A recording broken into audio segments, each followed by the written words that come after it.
हा जो प्रश्न आहे हा वेव ऑप्टिक्स या चॅप्टरवर सीईटी 2025 ला आलाय बघा. In a single slit diffraction pattern identify the incorrect statement from the following. Option A, the fringes have unequal width. B, the fringes have unequal intensity. C, the fringes have unequal width and unequal intensity. And D, the fringes have equal width and equal intensity. आता आपल्याला single slit diffraction pattern मधलं incorrect statement शोधायचंय. मग आता ही figure बघा. आता ही figure single slit डिफ्रॅक्शनची आहे आणि हा ग्राफ बघा. तर आता हा जो आहे ना हा सेंट्रल मॅक्सिमा आहे.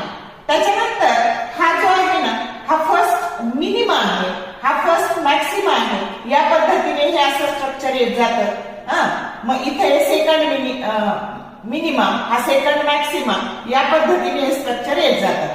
मग आता याची स्लिट विड्थ आहे ना याची सगळ्यात मोठी असते, त्याची इंटेन्सिटी सुद्धा जास्त असते आणि या डायरेक्शनने विड्थ ही कमी कमी होत जाते, इंटेन्सिटी सुद्धा काय होत जाते, कमी कमी होत जाते. आणि म्हणून तुमचं पहिलं स्टेटमेंट हे करेक्ट आहे. ऑप्शन ए करेक्ट आहे, डी करेक्ट आहे, सी सुद्धा करेक्ट आहे की प्रत्येकाची विड्थ ही अनइक्वल आहे, इंटेन्सिटी सुद्धा अनइक्वल आहे. तिसऱ्या ऑप्शन मध्ये सी मध्ये दोन्ही पण अनइक्वल दिले, तर ते तिन्ही स्टेटमेंट करेक्ट आहे. आणि रॉंग स्टेटमेंट म्हणजे इनकरेक्ट स्टेटमेंट कोणतं आहे, the fringes have equal width आहे का, इक्वल विड्थ नाहीये.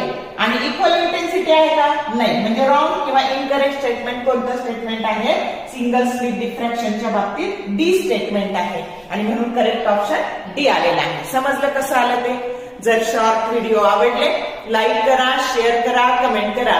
For more useful tips and tricks keep watching Queens of Physics. Thank you very much.